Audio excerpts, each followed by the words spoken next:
What's up, Giants fans, Hub watchers, YouTube subscribers, Twitter and Instagram followers? It is Kush back at it again with another episode of the Young Guns podcast with my co-host Kidblue over there. Real quick before I say shout out to him, shout out to Sunday in the chat and Lord Commander Manny. Thank you guys for being early as we got people rolling in here. Like the stream, share it out, get your friends in here. What up, KB? How you doing, man? What's going on, man? I'm doing all right. I'm doing all right. It sucks talking Giants. That we're Giants fans. We have to talk about this team, but I'm here for it every week. Every week, I'm here for it. Man, listen, it's a team that makes you wonder why you cheer sometimes. Evan, Tyler, Kyle, thank you for tuning in. You guys know the drill. You already know what sound effects I'm about to press before we get more into it, all right? This is a certified hood classic. Classic.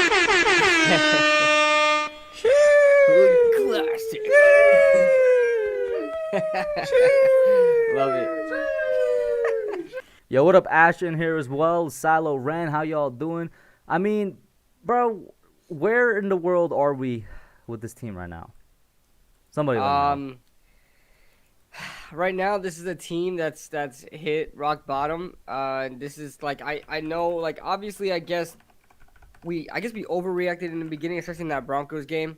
Probably didn't deserve as much depression as I was displaying, because I just knew it was gonna happen again. I knew it was gonna happen again ever since the Broncos game. I try to give them the benefit of the doubt and saying, hey, this is just the first week of the season. I'm sure things would be all right, and they're not all right. And even if these guys were healthy, this team would still be losing. Like, it's hard to just put everything on the injuries. If you look at the execution of even the starters, it's just not good, you know.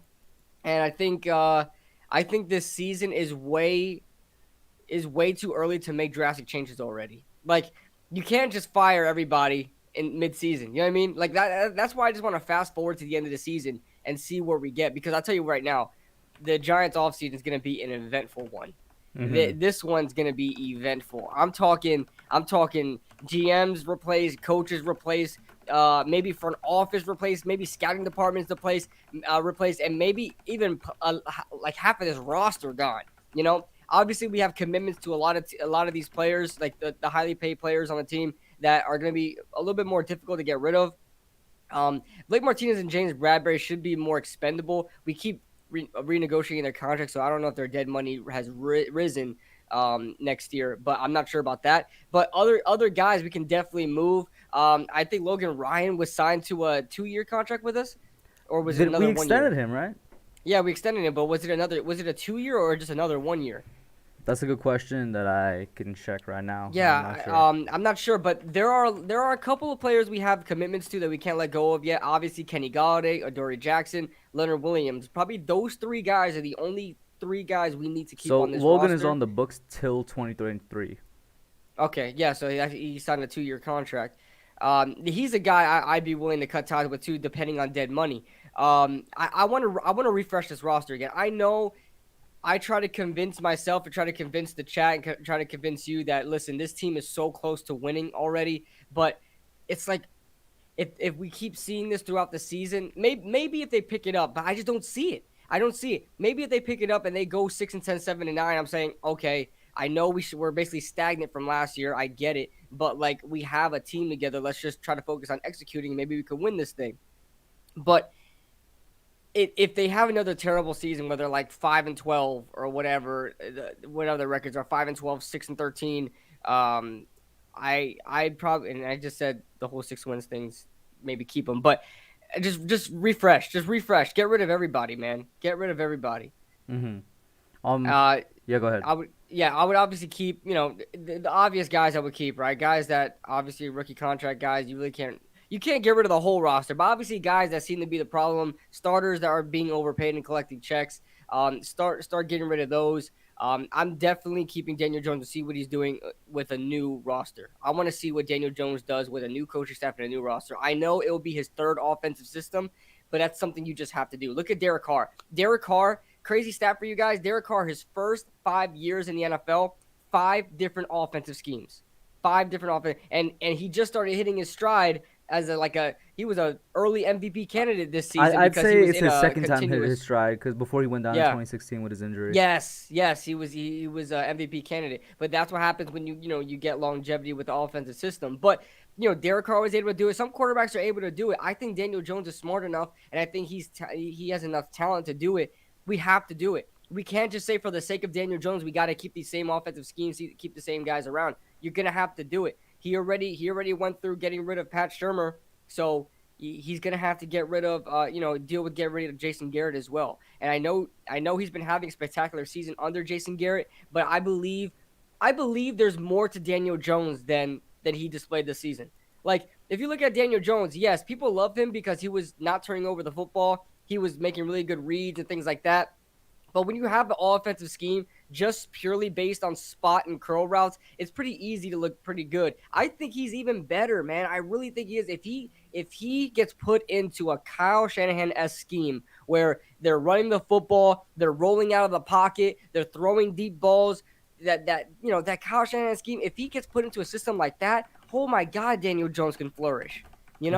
So that's I want to see Daniel Jones on the new offensive scheme. I know that may be a little bit too much to ask, but I really want to see it. I really want to see it. I want to keep Daniel Jones for another year. I'm not getting any of these crappy quarterbacks in this draft. I know a lot of people are talking about Malik Willis. He's just not. He's only a high draft pick because of the weak quarterback class. He's only like a high projected. Like, if you put him in any of these other great quarterback class, I don't think Malik Willis comes close. So, go ahead. Yeah, that's it. That's pretty much it. But yeah, I'm gonna rebrand everything. Keep my franchise quarterback. Build with him again. So, yeah, as a couple people pointed out in the chat, there has been more injuries around the NFL. I believe Von Miller went down again. Is this his second time in 2 years or third time in 3 years or something like that? I think it's I think it's third time in 3 years. Yeah, and then OBJ also went down again for like the sixth time in 6 years, I think. No, I think it's the third time this year. OBJ? Third time this year. Yes, he didn't even start the season. He came back, got hurt again, and came back, got hurt again. Wow. See, I'll tell you what, a lot of people are talking about OBJ and we should have kept him. Listen, he wasn't getting as hurt as he was with the Browns, but he was getting hurt a lot with us. I mean, towards the end of the season, that guy was gone all the time. He never stuck around, and he always missed games. I know his rookie year, he played throughout the season except those first 4 games because he was out with that, I think, an ankle injury in his rookie year. Played 12 games, played the full 12 games after that. But, every other season he's been missing games. So I think, I know a lot of people say we lost that trade. I think we won that trade because OBJ was just a guy we would be paying $20 million to. Look at the Cleveland Browns right now. They're paying this guy $20 million, and he's not even the receiver they look forward to on the team. They look forward to Jarvis Landry. He is such a fan favorite. They love Jarvis Landry in Cleveland. They don't care about OBJ. They really don't. And that team is paying him $20 million a year. There's no way. I'm happy we got rid of Odell. Shout out to Big Pat in the building. I had Pat on the stream last week. I think maybe exactly a week ago. Had some very good stuff to say, and definitely go over there checking my shot too. And Graven in the building as well. Ravens up, fan. Big He Pat? says he forgot they didn't play in the opener against the Chiefs. This is what I'll say. More injuries around the NFL, and then of course more bad luck, bad news, and injuries for us. Andrew Thomas was placed on injury reserve, meaning he's going to miss the next 3 games, which are Week 7 against the Panthers, Week 8 against the Chiefs, Week 9 against the Raiders, and then we have a bye week, Week 10. So at the very least, if everything goes right, we're not seeing Andrew Thomas again until Week 11 of the season against the Tampa Bay Buccaneers. What are you thinking about that? That's perfect timing because I'll be in that game. I need everybody healthy because I'm not embarrassing myself over there. I don't want to embarrass myself. They're basing that timeline off of his high ankle sprain, and I still haven't seen any news or updates on his the other injury because he has one injury on each foot now. Yeah, he has a foot injury on one leg and then the high ankle sprain on the other. Yeah. So that's just basing off the high ankle sprain.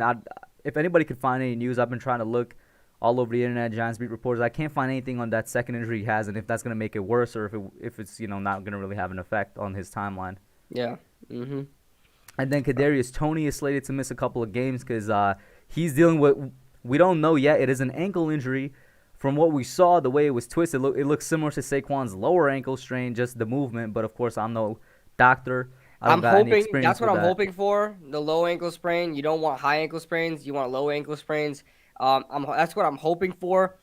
I know a lot like Pat Leonard clowns like that were saying that, oh my God, this injury may be worse than we think or whatever. I don't think it was because he was still he's still not being put on IR, and if it was a high ankle sprain, I think he would. Look at Andrew Thomas. So if it was worse than they thought, I think they would have put him on IR already. But Saquon Barkley, Kadarius Toney, you mentioned they had similar injuries, are both not on IR. That is a good sign. So And then another person placed on IR today. A lot of people probably won't care, but I think you should just because of how depleted our wide receiver core is. CJ Board with a broken hand is being placed on IR, and it could be assumed that his season is over just because broken bones, they take a couple months to heal. And believe it or not, we're already at that point in the season where it's like, oh, there's only a couple more months left. Right. And that CJ Board in the receiving game is one factor. Who's going to return for us now? Oh, yeah, Kadarius is out. And you're not going to make Adoree do it. If Jabril is healthy, I'm guessing they're going to put Jabril back there. That's another thing. Jabril hasn't been healthy. And see, here's the thing. I would probably allow Adoree to do it because you look at Adoree in college as a returner, the guy was explosive.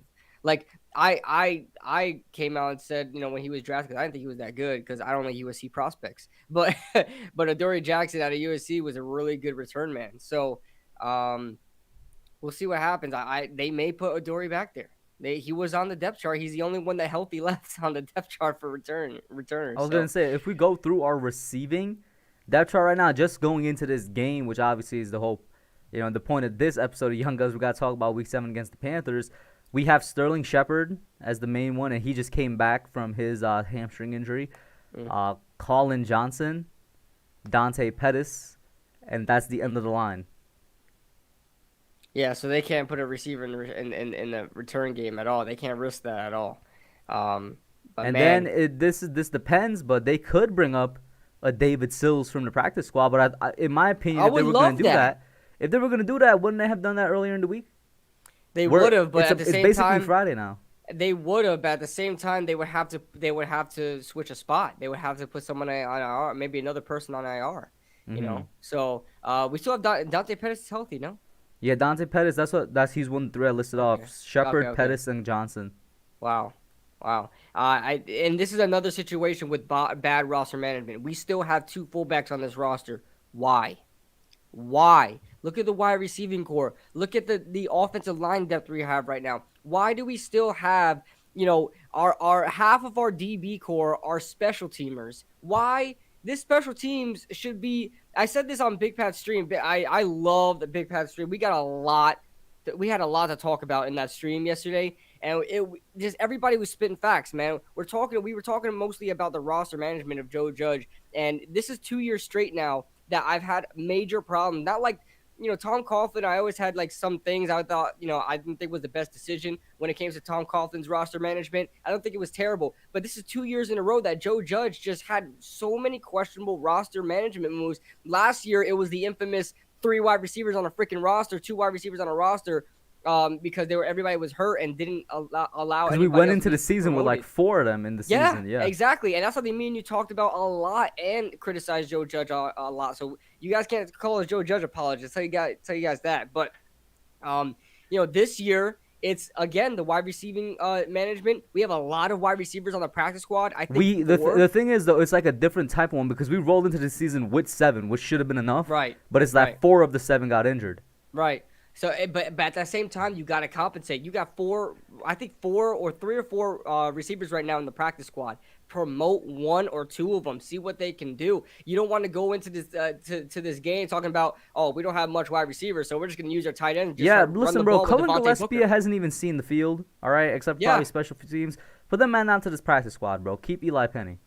Exactly. That's what I'm saying. I'm like, I don't understand why we have 2 fullbacks on this roster still. I get Elisha Penny is basically a running back because he runs the ball for us, but he's a fullback. At the same time, he's a fullback, and even Cullen Gillespie doesn't even see the offensive field, man. What are we doing?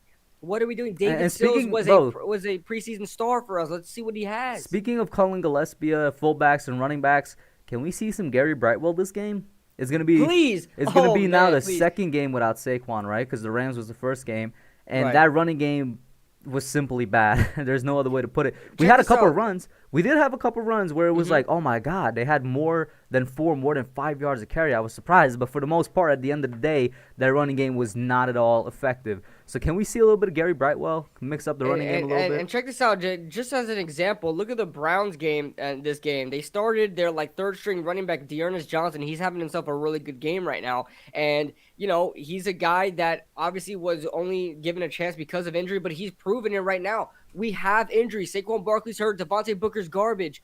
And he's basically our only running back we have left besides Devontae Booker and Elijah Penny. Why is Elijah Penny getting priority in running back snaps over Gary Brightwell? What has he done to really grant that? And if he's that bad, you shouldn't have drafted him. He shouldn't be on this roster. If he's not able to get snaps over a fullback playing a running back, why is he on the roster? But I don't think that's the case whatsoever, because he touched the ball like once this season, and it was a 4-yard run, and it was a pretty decent run, a run that warranted him another chance. So I don't understand. I don't understand why we're not using Gary Brightwell. You're absolutely right. And I love running backs, especially late round running backs. So I root for these guys, man, and I really want to see what Gary Brightwell can bring, because I think he's a little bulldozer, man. I'm definitely convinced this man is faster than Devontae, bro. Oh, for sure. I think my grandmother is faster than Devontae Booker, dude. Oh my gosh. Yo, he looks so slow. How many times did he catch a screen pass wide open? You know what the worst part is? Is that he didn't look this bad with the Raiders. I don't know what it is. It's funny because a lot of people were mentioning that too. He didn't look that bad with the Raiders. He didn't look this slow with the Raiders either, bro. With the Broncos. And if I could be wrong, it looks like he gained weight since he's been with the Broncos. Because he looked smaller with the Broncos. He was a smaller back. That guy, he's big now. He's pretty big. I don't know if that's just him. Maybe Blue looks bigger, but I don't know. But he's definitely not the same dude. Definitely not the same dude. And you should have seen how many times, we called it out. He catch, how many screen passes did he catch last game? I was about to say. He went like 2 yards. And we're going to get in, because we already talked about the fact that the offense is so depleted. So, yes, you're limited and you don't have as many weapons as you should have. But why are you targeting Devontae Booker that much in the screen game, bro? That made no sense to me. Because after the first couple of tries, you clearly saw either A, the blocks couldn't be set up, or B, this man was just too slow to get through his blockers. Right. He should have stopped. But we called 4 or 5 screens with Devontae Booker? It was crazy, man. It should not be that high. And Kyle Rudolph had himself a tight end screen too before Evan Ingram did. I get we don't like Evan Ingram, but damn, come on, man. Come on, dude. And the one thing we didn't talk about yet, talking about all the injuries, is listen, I can't believe I'm asking this question. Should Daniel Jones sit against the Panthers? Because this is going to be his starting offensive line. Nate Solder, Matt Skura, Billy Price, look at that nervous smile you got, and Matt Pert, bro. I know, dude. We saw it last week, and it did not work. My God, it did not work. And check this out. They're better. This defense is better than the Rams defense. Statistically, this defense is better than the Rams. They're allowing their edge rushers are better for sure. Hassan Reddick and Brian Burns, bro. Hassan Reddick has 6.5 sacks, I think, this season so far, or 5.5. I'm a big fan of Brian Burns. I think he's really underrated. Yeah. Both of them, bro. Oh my God. Yeah. And listen, man, I was banging the table for Hassan Reddick in this free agency. You know it. I was banging the table, and I knew. Thank you.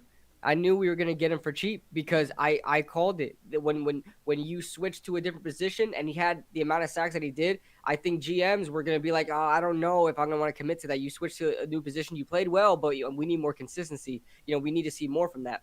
And I knew he was gonna get signed for nothing. I thought it would be 1 year, $10 million. I thought he would get $10 million, but he only got $6 million with Carolina, and we paid. I get Leonard Williams having a decent year, but Hassan Reddick has more sacks. Hassan Reddick has been more of a factor than Leonard Williams has been, and Leonard Williams is getting paid just about I would have let go of amount. Logan Ryan, bro, to bring Hassan Reddick in. I would have done it too. And for me, that's hindsight. Not for you, because like you said, you wanted him back then. But for me, I'll fully admit that's hindsight, because Logan Ryan also, he went downhill real fast. But for $6 million, yeah, man. And you know what's crazy, dude? I wouldn't have mind, and I was so on the fence about Leonard Williams. So to give you like a real opinion about him, of what I felt, I can't even remember how I felt about Leonard Williams during the time. But I was so willing to have BJ Hill just start. And look how BJ Hill is playing right now. He's playing great. He has the same amount of sacks as Leonard Williams. He's playing great. Now, I don't know how he's affecting in the run game. I know Leonard Williams has been having a decent job in the run game. But Leonard is actually having, at least at this point in the season compared to last year, very similar season. A very similar season so far, yes, but it's like, I don't know, is he $21 million worth? And that's the question people are going to ask, right? Because when we actually go back and we look at some of these stats, he's having a very similar season. We know he's causing havoc in the run game, and you do occasionally see him still cause havoc in the pass game. And we know that Patrick Graham is using him very differently from what he used him last year. So all those factors considered, he's still having a similar season. So it's like, how much can we really complain about? But the thing is, the thing is what the conundrum was last year is that he's not an edge rusher. So he's not always going to be somebody that immediately affects the game because he's an inside rusher. Right. That's what the problem is. But my thing is, I'm not sure if we have a right to complain considering that he's giving us what he gave us last year. If we were to compare his numbers through week 6, because I saw a couple of tweets, putting out those stats, and I was like, oh, they are really similar. Here's the thing. I don't discredit Leonard Williams' talent, right? I don't discredit it at all. I think he's one of the better, defensive linemen in this league, but one of the better down defensive linemen in this league. My only problem, man, is like he doesn't affect the game like an edge rusher does. And the fact that that's the thing, right? That's what I was saying. Only an edge will always consistently, you'll notice, they can take over a game. They were always consistently in like every single game. It's not the same for an inside guy. Yeah, and that's the ultimate decision that I was kind of torn with during free agency. I was like, I get Leonard Williams did a great job. He probably deserves another contract for us, but like, it's like, how can you not? Why would you pay $21 million to a guy a year for 3 years instead of getting a cheaper guy in Hassan Riddick and then leaving BJ Hill, like giving BJ Hill a shot? Like I wanted Leonard Williams. I did. I'm not gonna say I didn't. I did want Leonard Williams, but at the same time, I remember fondly that I was okay with BJ Hill got the starting role. And now, in hindsight, obviously, I don't think that was the best decision. I really don't, because our edge rushing core is so bad. It's so bad that we need some kind of help. And for a $6 million contract, Hassan Riddick would have damn well exceeded that. Now, there is always the question, would Hassan Riddick even have been successful here, being that obviously you mentioned how much you like Brian Burns. He's on the other side of that line. He definitely is going to be causing some attention as well there. Think about if Hassan Riddick came here, maybe he would be getting double teamed constantly. You know what I'm saying? So there's always that as well. But at the same time, this team needs edge rush help. Like, everybody's talking about Kayvon Thibodeau in the draft. We're not going to get Kayvon Thibodeau because the top 3 teams in this draft don't need a quarterback. So Thibodeau's coming off the board. Well, you don't think we can get a top 3 pick? We need to get edge. I don't think we're going to get a top 3 pick. I think Detroit. Although we're bad, Detroit can't get out of their own way. Like, I know they're losing heartbreakers, but it's pretty much their fault. They're losing those heartbreakers. And Jacksonville is garbage. Jacksonville is really bad, so they might even get the first pick again. And I don't know who else, but Kayvon Thibodeau may go number 1 overall. Like, that's how good of a prospect he is. And there's no team in these early 5 picks really need a quarterback right now. Maybe Detroit. Maybe Detroit says screw it. But who are they gonna draft? Malik Willis number 1 overall? I mean, that ain't happening. So this is what I'll say. Like I said before, I'm gonna stand by the point of I want Leonard Williams to have more of an impact, but before we re-signed him, like, we all knew what we were signing up for. We all knew we were signing up for an interior guy. We all knew, based off of last year and his best season, that there were games where he went missing. Yes, this is true. Mm-hmm. We all know that he's not a guy that's going to be there consistently because, once again, he's not on the edge. He's on the inside. And while statistically he is still one of the best defensive tackles in the league, and I'm about to read off the stats to you, he still is one of those guys that statistically is up there with guys like Aaron Donald and Chris Jones. We know that, he's still a level below them. But what I will say is, this might surprise you. So in 2020, for the entire 16-game season, Leonard Williams logged in 57 total tackles, 28 assisted, 11.5 sacks. So far in 2021, through 6 games, he already has 33 total tackles, so more than half of what he had in 2020. 20 assisted, already 8 away from his total in 2020, and 3 sacks. So he's on pace for about 9 sacks season, which I'm pretty sure when we all thought about before the season, most of us would probably have said, yeah, we're good with that from Leonard Williams. Because 9 sacks at the end of the day, from an inside guy, is still good. I think the problem lies is that we just don't have an outside guy, and that's what it is. And that's where the problem lies, man. We just don't have an outside guy. We don't have anybody on the edge that's a threat. I'll tell you what, Kush. This is something you could blame Dave Gettleman for, but at the same time, you can understand where he was coming from. No, if you're talking about edge rushers, and we're both Dave Gettleman supporters, sort of, I guess you could call it. But I'm 100% blaming him for edge rush because he's consistently ignored the edge rush since he was here. For sure, but let me get to my point here. And Dave Gettleman is an arrogant GM, very confident in himself. Okay, I have no doubt in his ability to, and everybody says otherwise, but I have no doubt in his ability to evaluate talent. I really don't. But I think he's so arrogant that he feels like he can draft a 4th round pick and have this guy start and it's gonna work. That is Dave Gettleman's problem. He like Shane Lemieux was a 5th round pick. Although we felt like this guy could one day be a starter, like he did nothing to address the position because I guess he felt like Shane Lemieux was the guy. You know what I'm saying? Like that's how arrogant Dave Gettleman is, and that's my biggest problem with him. So as far as the edge rushing department goes, he drafted Lorenzo Carter, he drafted O'Shane Ximines. He's thinking, hey, these are these young talent, that I drafted. Everybody loved these 2 third-round picks. Lorenzo Carter was supposed to be a first-round pick. I'm not going to do anything with it. Maybe I'll give him a little bit of help, but these are our starters. That's my biggest problem. If this Giants team had really good young talent at the edge rush department, I can definitely understand the signing for Leonard Williams. I really would understand it. But he has to understand what he had to understand. And I'm going to make a video about this tomorrow of why I think Dave Gettleman should be fired at the end of the day. I've been thinking a lot about this. And you guys know I love Dave Gettleman, but I think he should go now. But that's his biggest mistake. He's not looking at this roster and looking at it for what it is and saying this edge rushing department, although I feel like at the time I drafted good talent, these guys aren't developing. We need to do something about it. And he went ahead and signed a defensive tackle that wants to be a defensive end for $21 million a year. I think that was so ass backwards, man. To go get some edge rush talent and then worry. We had 2 decent guys already on the inside. BJ Hill, and I know Dalvin left, but BJ Hill and Dexter Lawrence would have been 2 good starting pieces to go into this year with. If you would have let Leonard But who would you have walk. gotten for the edge, though? Hassan Reddick. No joke. But we literally just said he's going to get double-teamed if he comes there. Like, there's nobody. Edge rushing is a 2-man job. We don't have that second man. I get it. Trust me, I get it. But then we have Aziz as well. And I'm happy he drafted Aziz.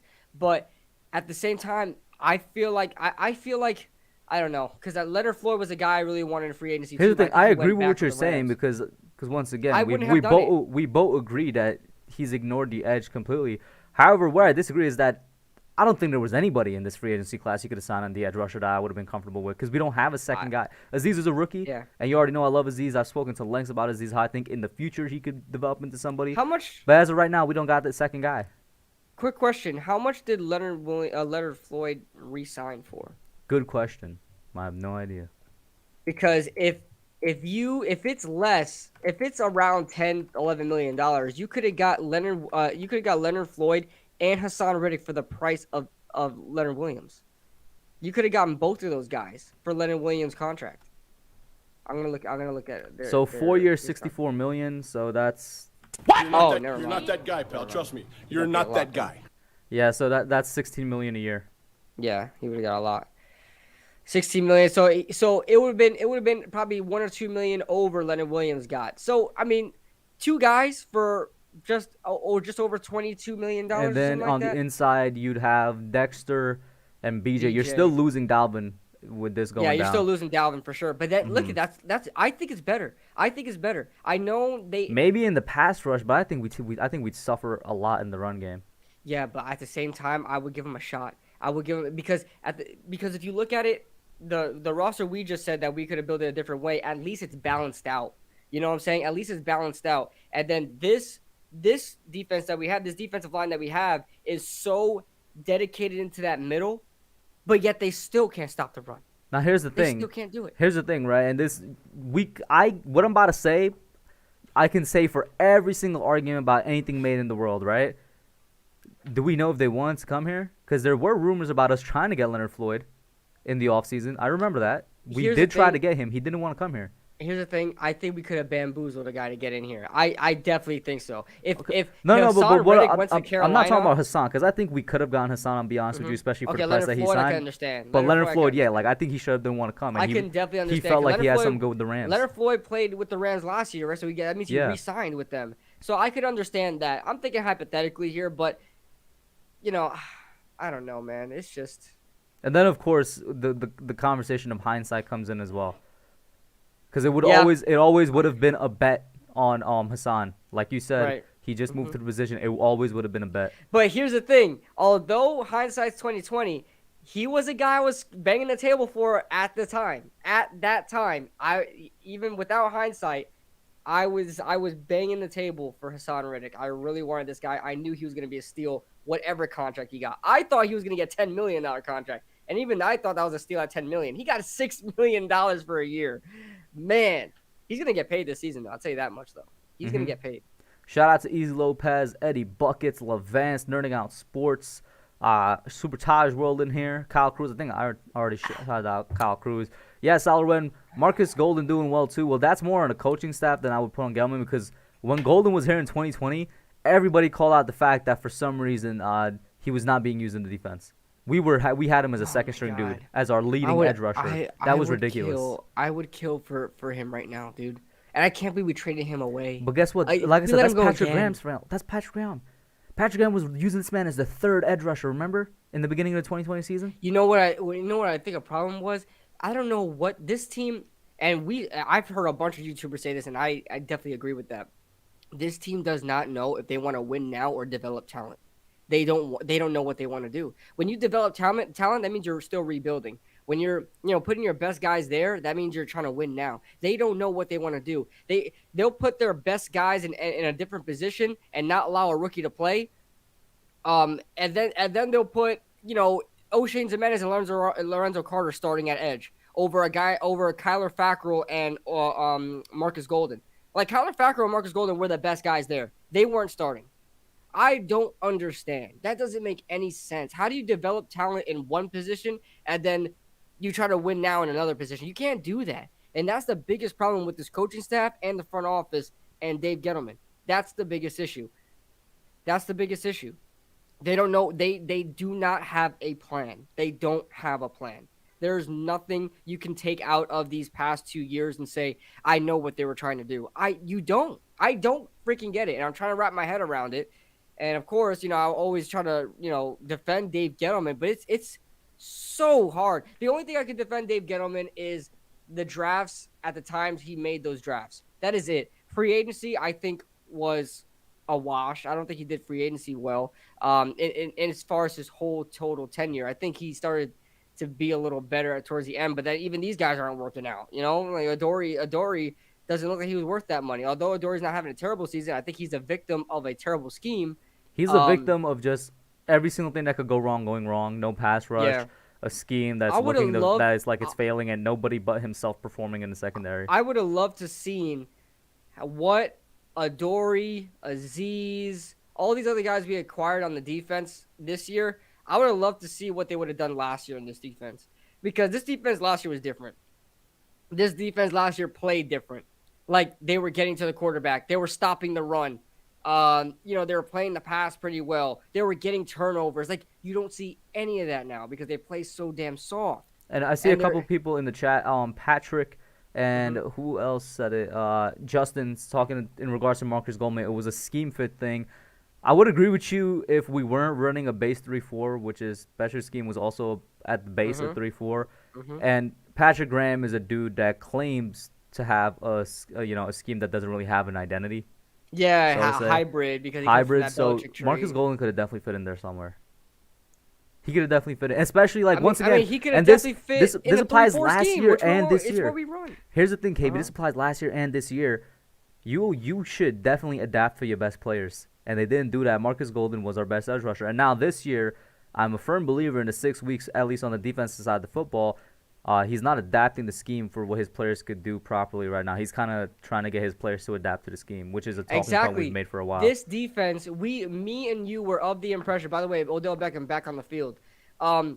We were both of the impression that this year this team was going to play man, right? We were both under the impression like they're going to switch. They were playing the zone last year just as, I guess, something to do until they really, are ready. They got the pieces together to run man. You could see that eventually, like Darnay Holmes and getting a guy like Adoree Jackson and Aaron Robinson. Like you seen these guys are man corners. I still think James Bradbury is more of a zone guy. He's not performing well in this zone defense, but in Carolina he played a lot of zone. But that being said, it's like all these guys are pretty much man corners. How do you not use that? What were you guys trying to do? Where's the game plan at? And where's the execution? It doesn't make any sense. How are you running cover 3 zone and you got your corners 10 yards behind the line of scrimmage at the first down marker? It doesn't make any sense. Why are you guarding the sticks on first down? Why? Why are you allowing 3-yard slants that go 12 yards? I don't understand. Man. I see Luann said, I'll take Wade Phillips, or even Rex Ryan. I mean, those are two good defensive coaches, though. You know what I mean? They are. Just Rex Ryan, I'm afraid, will if Joe Judge goes, Rex Ryan would definitely be promoted to head coach, and I don't want that. He's very fiery, very, very vocal, so he would have definitely got the job, and I don't want Rex Ryan to. I would stay at ESPN. Stay at ESPN. Why didn't you want him as your head coach, man?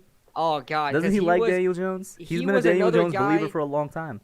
He was another guy that is all talk. You know what I mean? He was another guy that barked at you, but there was no bite. Like I know he did pretty well for the Jets. Yeah, right? And he did pretty good for both the Jets and the Bills. Nah, not really the Bills. I mean, I think he helped them go. I don't even think it was him. Was it him that helped them go to their first playoff game? I don't think it was him. I think that was Sean McDermott as well. That time they went 9-7 with Tyrod Taylor. I think that was Sean McDermott. But he didn't do much with the Bills. I think he helped them a bit with their defense, but I don't know, man. Rex Ryan to me was all talk. Mm-hmm. And he got in it with his players too. Either players loved him or players hated him. Let's see here. Dolphins aren't gonna beat the Bucs with Deshaun. I think. Yeah. So, man, Deshaun Watson possibly going to Miami. Do you think it's gonna happen, or you think that's definitely? What I want to know is how did the rumors start back up? Well, because all of a sudden I'm on Twitter and I'm seeing it come out of nowhere. Like, what's the basis this time? John McClain of the Houston Chronicle said that they're inching closer to a deal before the deadline. Is this a trustworthy source? Is this a trustworthy guy? He's been covering the Texans for over 20 years. So I mean, I don't know. Obviously, I'm not in the Houston. I don't pay attention to the Houston Chronicle. I try to look at the article myself, but of course, you got to subscribe to look at a damn article. So there's that. Hey, did you see those Knicks win yesterday, man? Double overtime. Overtime. Knicks looking good. Listen, they already tied the Giants for wins, bro. I was so happy the team that I liked won. You know, even in a different sport, I don't care, man. I was so happy. Oh man. Oh, I'm so happy the Knicks are on a better track than the Giants are right now, man. And then the Knicks, they played Friday as well tomorrow. So after tomorrow, they're probably gonna have double the amount of wins as the Giants. I know, man. It is basketball, but. Oh my God! Who was screaming off the edge there? Anyway, so like I was saying earlier, the whole reason we even got into this was Daniel Jones is gonna be in trouble with no offensive line and no weapons. And a very, very subpar defense, man. How does he survive? And I actually mean survive against this Panthers defense, man, with no offensive line and essentially no weapons.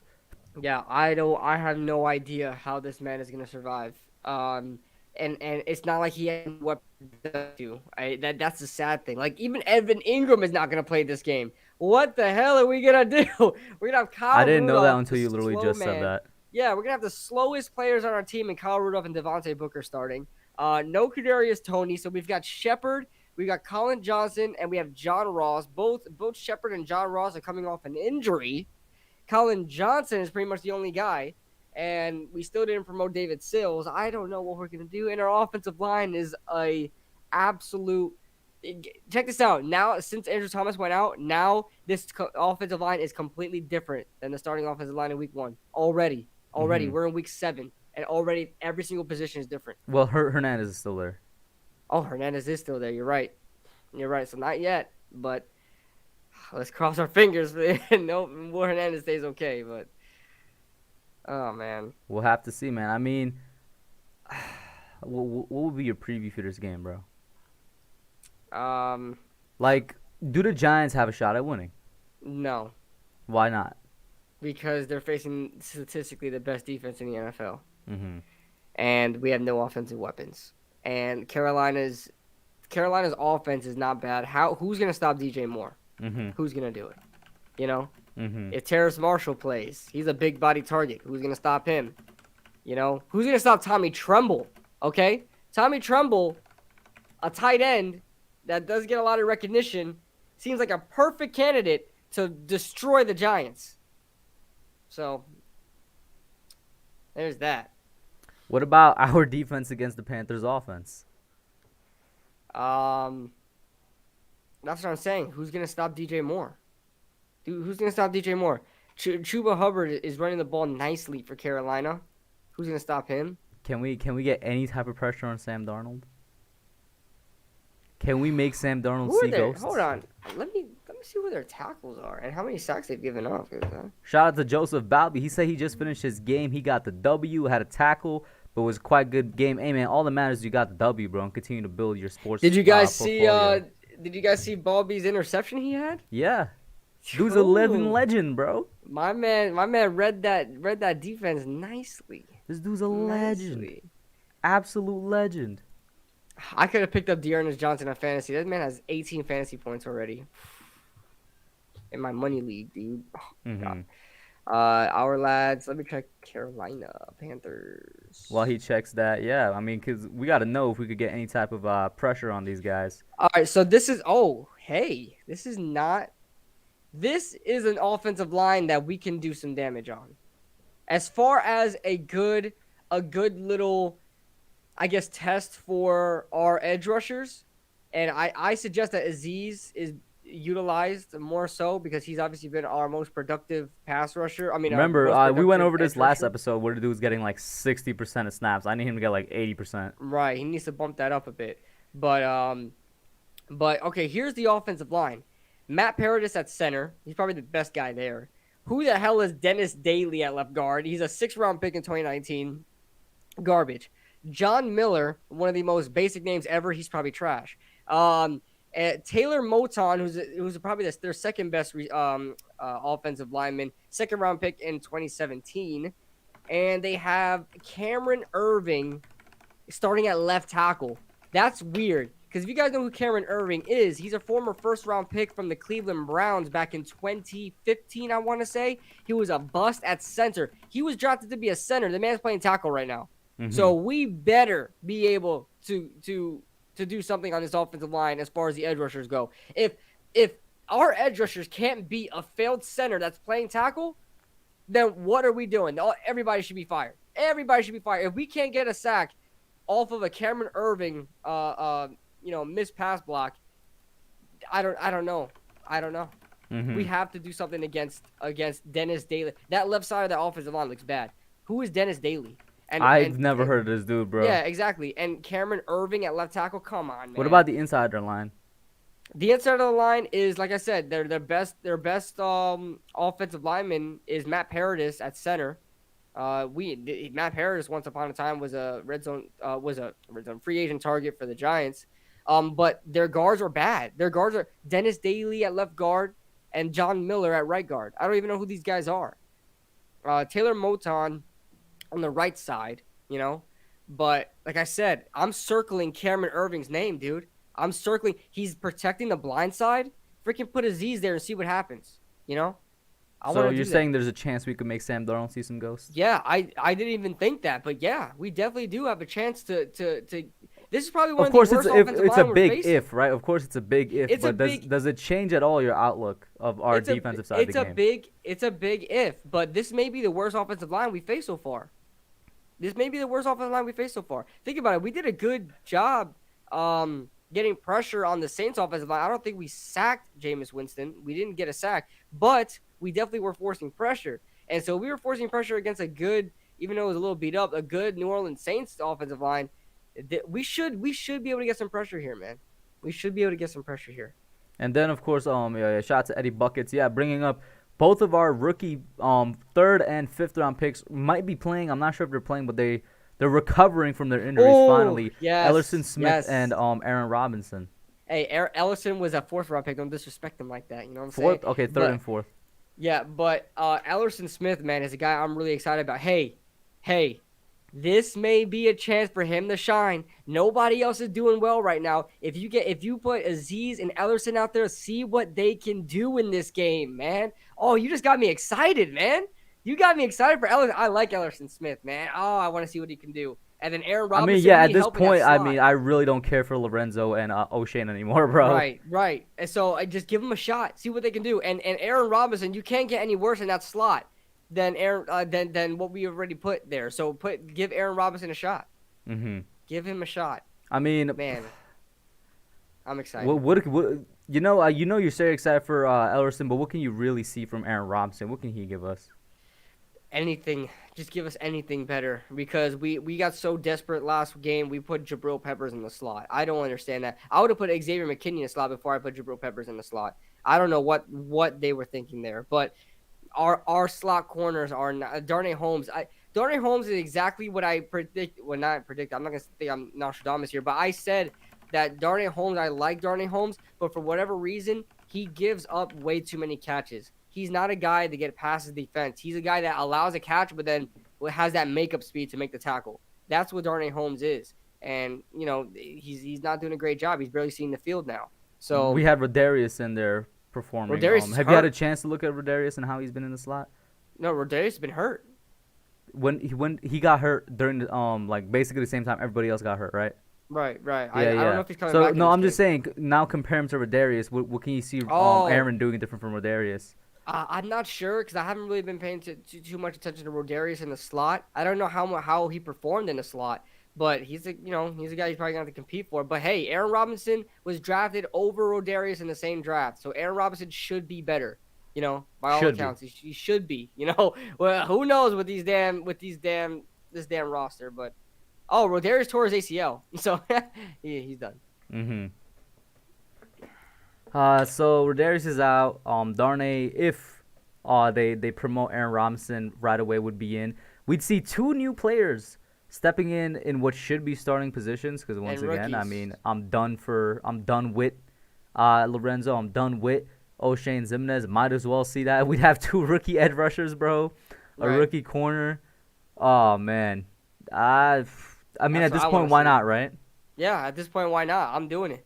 I'm putting Ellerson out. Maybe he won't start. Maybe these guys won't start. But I'm putting them out there the majority of this game. If we're winning it, maybe I'll put my best guy, whoever's doing the best right now. But, hey, maybe those guys will be doing the best. Who knows? Mm-hmm. Who knows? I mean, in terms of predictions for the game from my end, I could see us losing this game for sure.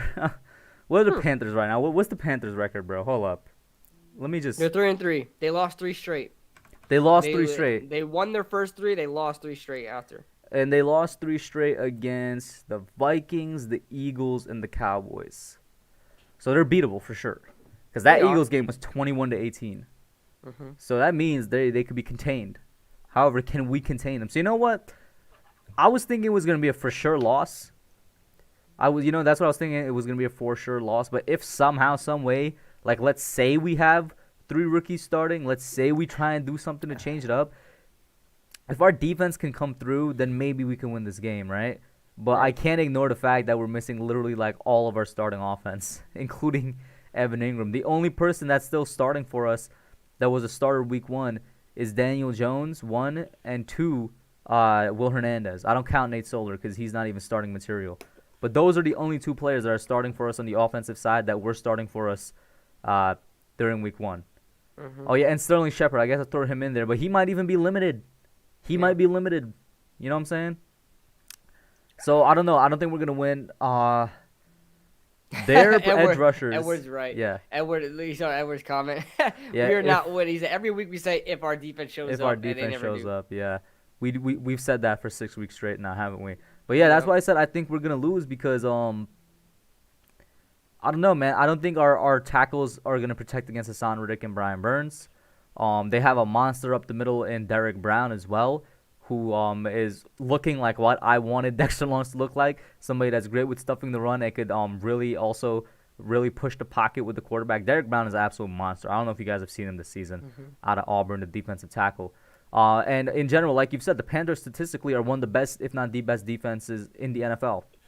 They are doing a great job. They have great secondary, which they just upgraded, by the way, with Stephon Gilmore. Also, Christian McCaffrey is set to be back against us this Sunday. I feel like a lot of people forget about that. You mentioned Chuba Hubbard. This is supposed to be Christian McCaffrey's first game back, even if he's limited. Having McCaffrey in there is going to do so many things for him. I don't think he got promoted from the IR, though. I was reading saying that this, look, once again, supposed to be, right? Okay. Even if he's out, I'll stick with Chuba Hubbard, and I like what I saw out of Chuba Hubbard. Oh, no. They left him off for another 3 weeks. I saw their Okay, report. So let's stick with Chuba Hubbard then. Mm-hmm. That's fine. We're going to have to try and get pressure on Sam Darnold, but like we said, we've been saying that for 6 weeks straight with the 6 different quarterbacks. I'm not sure if it's going to happen. This is looking like a loss for sure. I'm going to be there cheering. Is it on my channel this week, calling the game? Yeah, it is. It is. We're going to be there calling the game. We're going to be there cheering as much as we can, but, I mean, I don't know, man. If you had to put a score on this, what would you say? Oh, man. Listen, I'm going to give our defense a shot. Not to win the game, but I'm going to give our defense a shot to keep us in the game. I don't know if they will, but I'm going to give them a shot to keep us in the game just because I like the matchup. I really do. I really like that our edge rushing core versus their offensive line, or our pass rushing core versus their offensive line. I think they're both bad, so something's got to give, and we'll see what happens. But our offense is going to be the biggest question mark, man. We got a freaking practice squad offense out there. So I'm going to say this final score, Panthers winning. So hopefully they prove me wrong. I'm going to say the final score would be 27 to 27. Damn, this is not going to be as close as I think. You know what? I'll give my final score first. 27 to 13. I was literally about to say repeat of week 1, 27 to 13, bro. 27 to 13. Oh, my God. That's what I have. That's what I got. Because I can't have them scoring more points. Like, statistically, they're better than the Rams, and we scored 11 points versus the Rams. So it's like, I don't know if I can have them scoring any more than 13 points against this defense. So, and are we freaking home on this game too? We're home again? Yeah, we're home, yeah. Oh, my God. How many home games are we going to have, dude? Jesus. Wait, it's only 2 in a row. And before that, we had 2 away. Okay. I didn't even notice that. But yeah. So we already had – this is going to be our 3rd home game, right? Or 4th? No, this is our 4th home game of the year. 4th home game. We got 4 more left. Oh, my God, bro. Yo, the Giants are terrible. First of all, we know they're bad. But they're terrible at home, head? He's like, the Giants are just terrible. Yo, you realize we got to be – I know, obviously, we're the worst team in the league in the past 5 years. But we got to be the worst team in the league at home, too. How many wins have we had at home over the past 5 years, man? For a long time, before Tampa Bay got Tom Brady, the Bucs were the worst home team. Like, they couldn't win a home game to save their lives. They were always away teams. But now I think that went to the Giants for sure. We had no home field advantage. And we're supposed to have home – dude, we have 82,000. Why are we not the loudest stadium? We have 82,000 seats. We have the most seats, yeah. We have the most seats. Part of it is SoFi. Maybe SoFi has more now. Here's the thing. Part of it is stadium design. I complain a lot about MetLife's design because it just looks ugly it looks to like me, a and bowl, man. I hate the fact that it looks like a big toaster one. I hate where the where the concession stand is located is really inconvenient, and I feel like the bathrooms could also be in a more convenient place. Just walking around MetLife, it doesn't feel like you're in a modern stadium, even though it's only 10 years old. 1, but 2, that sound thing you mentioned is also part of design. You know, like for example, part of the reason the Seahawks Stadium is so loud is because of the design of it. The partial roof makes the sound bounce back towards the field. We need a new stadium again. We have terrible terrible sound design from MetLife Stadium. It's That ridiculous. stadium is so ugly too. It looks like an industrial building. It doesn't even look like a stadium, dude. It looks like a big industrial factory. That's what it looks like. Thank you, Eddie Buckets. He actually has it. We have 9 wins at home since 2017. Oh my God. And the thing And is, how much- it's like Giants fans, they cheer a lot, so it's not as if they're not putting in the effort, but it's the sound design. One and two, we all saw Giants fans leaving the Rams game in the third quarter last week. There's a lot of people criticizing them for that. I'm just like, no, I disagree with you. People online, and even Leonard Williams, you saw Leonard Williams' quote about booing. He's like, I don't feel like they should be booing. I'm like, bro, I don't care what you feel. I pay your salary technically. We're the fans. We pay to watch y'all. Exactly. We have a right to boo, especially when you guys are terrible and trash. Like that actually got me a little bit angry. Yeah, I think I just don't think it came out. I don't think that's exactly what he meant because obviously nobody likes getting booed. So it's like he had to come up with a politically correct sort of because nobody wants to get booed. So of course he in the back of his mind everybody would say I don't want nobody to boo. He kind of just like let that one out. He's not really a press conference guy anyway. I think he only had those press conferences. Do you because think he had Leonard those two Williams is a sacks. dog, man? I don't know if he's a dog. What do you mean a dog? Like in a locker room? Like a locker Like like a just dog? on the field, the locker room, whatever. Like I Well, he feel had- like we're missing a bunch of dogs, and he's Yeah, supposed we to be don't. one of them. Well, apparently we don't have any dogs. You saw Jabril Peppers crying in the press conference. I mean, it's just like look like he was mentally exhausted. It looked like I don't blame him. He's been here what 3 years now. Listen, talking Giants, like Justin Panic and Bobby Skinner were talking about this on their podcast. They remember when Minka Fitzpatrick demanded a trade from Miami and Patrick Graham's defense, playing the exact role that Jabril Peppers is playing, and now Jabril Peppers Ooh. is upset. Ooh, that's a good point. Minka did demand a trade when wow. In Graham's That was defense, and they 2019. played. I mean, and that was check 2019.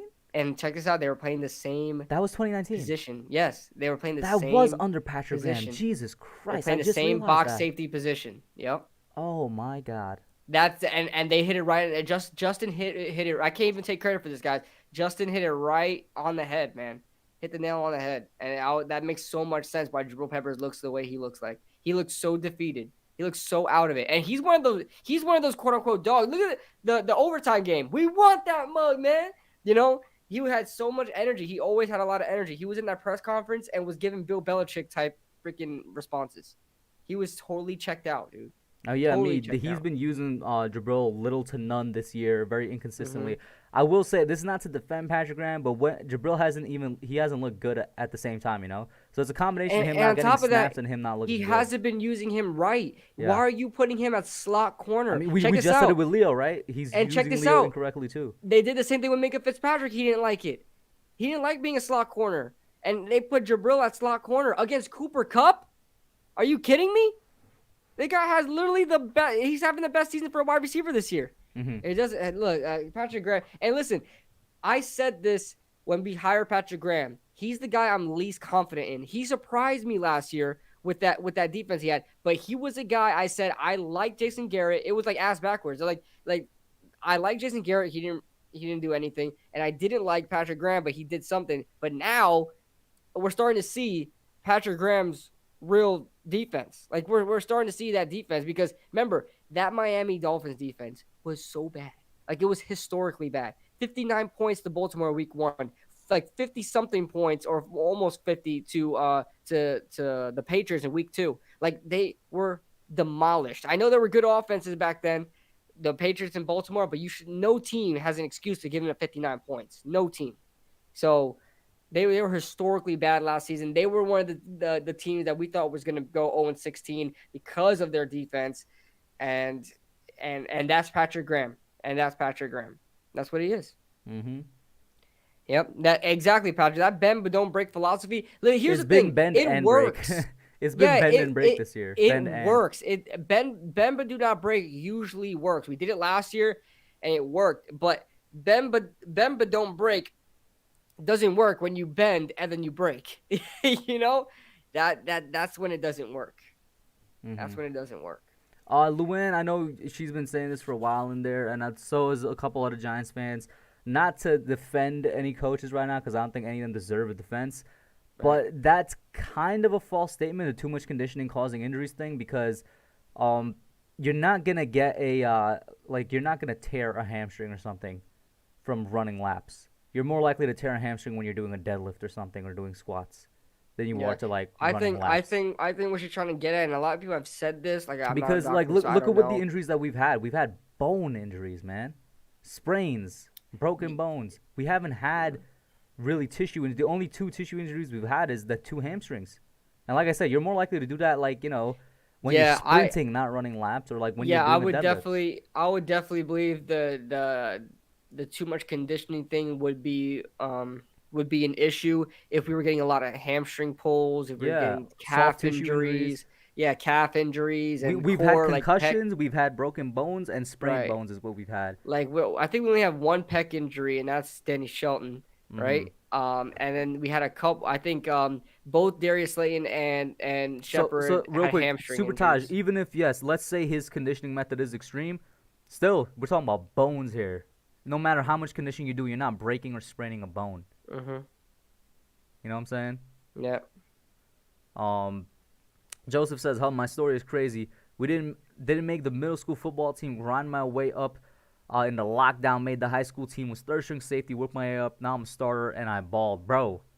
I'm Hey, telling and you, he's 5'3", man. That's a little you're Tyrann Matthew going out there, bro. Honey you're Badger. going to the NFL, bro. Hey, You're Joseph going Balby to the is the honey NFL. badger. Hey, Joseph, I know. Listen, you're an athlete, so you go to the doctor and they predict your height. How much they predict your height as? Also, Joseph, I'm gonna Or need you to. It's been a minute since you called in, bro, on the call-in show, bro. I know you busy, but I need the future NFL star on here, man. my son is busy. He's conditioning, bro. He's trying to work on his craft. Eddie Bucket says tackling is concerning. We consistently miss tackles in the backfield. I don't even need to read the rest of that to completely agree with you.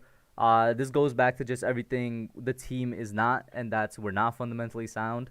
That's we're not disciplined. I mean, we've beaten this horse to death. We can't tackle to save our lives this season. And that's a problem this team has seen for such a long time. Wrapping up and even going back to the 2016 defense, they were not rapidly like our linebackers were so terrible.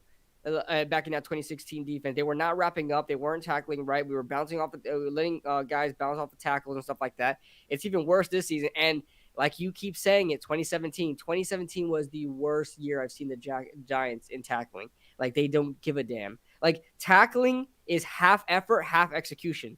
Like you have to put in a lot of effort to tackle. You have to say, I'm willing to put my life on the line to go get this guy down. And when your team is the way it is, how can anybody have effort? How can everybody have a great form in a tackle? Because they just don't care right now. They don't care. Mm-hmm. Let's see here. Deshaun Watson. Oh yeah, bringing back up the Miami. Wait, thing. Kyle, I thought you were a Texans fan. My son, I think he's going wherever Deshaun goes. He's going wherever Deshaun goes. He's gonna root for the Dolphins. I don't know, man, but it's kind of crazy to think that the Texans are low-key better than us, bro. Is it crazy to say I that? know. They've at least had a 30-point game this season. Is it crazy to say that the winless Lions are kind of better than us? They are. They play hard. They do play, but they're another team that shoots themselves in the foot. Mm-hmm. They're another team that shoots themselves in the foot, and that's what happens with young coach teams. Look at Dan Campbell. Look at Joe Judge. These guys are young coaches. They first time. They don't really know what they're doing. So before I say, he's like, yeah, screw Tex. They're going to South Beach. So one other thing before we get into this next topic, me and KB guys, we haven't decided yet, but we are considering possibly moving Young Guns to Tuesday nights. Like I said, the decision has not completely been made yet, but we're just letting you know from now on if the decision is made in the future. Definitely we'll take some feedback on that Tuesday nights. Usually Tuesday nights my call stream, but I will shift that to Wednesday now, just because there's a lot of stuff going on in the Giants community in general happening Wednesday nights, and Tuesday nights probably works better for both of us anyway in terms of getting it out there. I'd like to know if you guys want us to start earlier or if you're fine with the 9:30 time as well. And of course, me and KB will work on that backstage. Would it work for you if we do start earlier? I don't mind it. Yeah, I don't okay. mind it. So once again, just letting you guys know. And then now getting into what's going to be the last planned topic I have for tonight, Daniel Jones. Just tell me what you thought of his performance against the Rams, because it was definitely his worst performance of the year. And we talked about it when we were calling that game live. Once again, we call the games. This week will be on my channel. Last week was the Rams over there. For sure. Shout out to Tudo0 for the $5 super chat. Thank you so much. He says, salute Pasani. Drop by your office to pay our proper respects. And for all Giants fans along the world, slap all Eagles fans losers on the way out. As usual, Tudo, thank you. And I agree with that sentiment. But yeah, so Daniel, we said For example, he threw 3 picks that game, right? I'd Mm-hmm. say 2 out of those 3 picks are on him. Yeah, for sure. For sure. And they're both Taylor Rapp interceptions. And let me tell you, Taylor Rapp did a great job. Like, not only were they bad reads by Daniel, but shout out to Taylor Rapp for making those bad reads. Like he made those reads bad for Daniel Jones. Like the first one was spectacular. He was able to get from one wide receiver to the other in a short span of time, read Daniel Jones's eyes. Both of them were just reading Daniel Jones's eyes because Daniel Jones has an issue. We called it out all the time, every single game. He eyes down receivers. When he gets desperate, when he gets nervous, he eyes down receivers. He already predetermines where he's going to throw the ball before he even snaps it. So those were definitely on Daniel Jones. But here's the thing. Daniel Jones didn't even throw any bad balls. My issue was when Daniel Jones forces himself to play hero ball, it never goes well. Like that was his big issue in his rookie season where he was turning over the ball a lot. Now, he was successful in a lot. He had 24 touchdowns. But he also had tons of turnovers because he was trying to play hero ball, and that's Daniel Jones's issue. And I don't blame Daniel Jones for taking the risks. I don't blame that. And he made bad reads, but you have to make better decisions if you want to play hero ball. If you're trying to put the team on your back, there are plenty of quarterbacks in the NFL you could point out to that play that desperado hero ball type of gunslinger type of play style, and they're successful. You have to, if you're going to be the franchise guy, you got to get better at that. There's no more excuse of he's young, let him sling the ball. He's just trying to play hero ball. He's trying to put the team on his back because everybody else sucks. I get it, but if you're going to be a franchise guy, this is your 3rd year in the NFL, you got to make better decisions, man. It's just tough love at this point. I love Daniel Jones. I personally believe, in my honest opinion, he's the guy. I've already said that. I'm not going to go back on that. I personally believe he's the guy.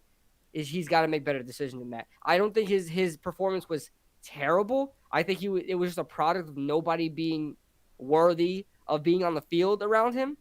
He had no offensive line and no receiving core, because usually he has a receiving core, just no offensive line. Mm-hmm. He has no offensive line, no receiving core.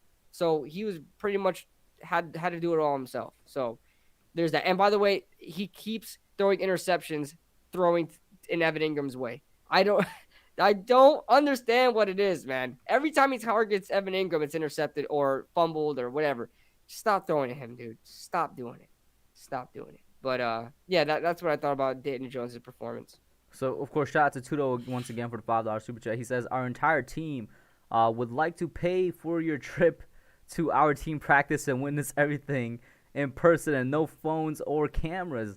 Tudo, you're going to have to let me know, man, or why don't y'all come over here? Give us American football, guys. Show us what the real deal is with rugby. What I was gonna ask you now, of course, was yes, 2 out of his 3 interceptions I'm put on him. He made a lot of bad mistakes that game because once again he was just trying to do anything because there was nobody on the team. Everybody went down. How many fumbles did he have? I can't remember, but 2 of those fumbles, if it was 3, 2 strip sacks. They were off while he was trying to get rid of the ball. So it wasn't even like his old fumbles where it's he'd run, somebody hits him, and the ball pops out. Nah, his hand was already in motion to chuck it, and it came out, right? Yeah, so, I wouldn't blame those fumbles on him either. I wouldn't they were just. First of all, the first one was Nate Solder, first play of the game. I know it came from his right tackle spot, and I know basically he should have seen it, but he was trying to get that ball off as quick as he can, not try to take the sack, and that's what happened. But we recovered that ball. And then the second one was on his blind side, so there's really no blame you could put on him at all. It's not like he held the ball for too long. Literally held the ball for 2 seconds and got rid of it, and it was a fumble. I don't think he thought that it would be that fast before he got hit. And shout out to Tudo once again for another $5 super chat. He says, every pro rugby player in the NFL will totally dominate and take the game to the next level, but all NFL players will fall apart with the first hit and out for the season. Another thing I think you should consider is that the refs, it's kind of I don't think the refs would allow it. Tudo, I don't know, Tudo, because I think the best rugby players in the rugby league have tried to come to the NFL, and they've made terrible, terrible debuts. I think there was 3 rugby players that I can remember that came to the NFL, and they were not good. They were not good. So, I shout out to you, Tudo. I think rugby is a totally different sport. I think it should stay separated, but I don't think the NFL and rugby should be. I don't think NFL players would be good in rugby, and I don't think rugby players would be good in the NFL. That's just how I'll say it. What's up, AP? Yeah, shout out to AP in here as well. I mean, I don't really have much else to say in regards to the Giants and Panthers game. In regards I was to surprised. I was the surprised we Rams. talked about it for this long. Yeah, I mean, unless there's any other question, I know we're short, guys, but one, like I said, it was Thursday, so I got a little bit of a time to work with, less than usual, and two, we covered everything we kind of need to cover. So if you guys have any questions, definitely go ahead and ask it right now. KB, anything else you'd want to talk about? Whether it's Daniel Jones, whether it's the outlook of this game of the season, man, what's up? Yeah. I'll tell you, man. This is. I don't want to be a Debbie Downer, but this is gonna be a long ride for the Giants. This is gonna be a long ride, not just this season, man. When we tear this roster down and rebuild again, guys, prepare for it to be another 3-4 years before we're good again. If that, if what the new guys that we bring in actually work, because this team needs a whole restart. But it is what it is, and it starts in the trenches. Mm-hmm. And shout out to Tulo for another $5 super chat right before we're about to end it out here. He says, we have several retired U.S. Navy SEALs instructors in our athletic program, and they have been major key to success in championships. Tulo, hey, man, I'm not denying you guys' toughness, your strength, or anything like that. But we have seen rugby players come to the NFL before. Yeah. We're talking about playing the game here. NFL players get hit too. Obviously, I still think it's a soft league compared to what it once was, and that's more with the rules and the refs. Anything else, but I'm gonna leave it at that. I'm gonna leave it at that. Yeah. For sure. But guys, once again, thank you for tuning in. Shout out to everybody in here. We'll let you know, keep you updated on if we change the days or not. But as of right now, assume that next week will be Wednesday on Kidblue's channel. Of course, tune in this Sunday for the Panthers game where we'll be calling it on my channel. Hopefully, it's not as bad as the Rams one where we had to leave early. But that's it for now, and we're out.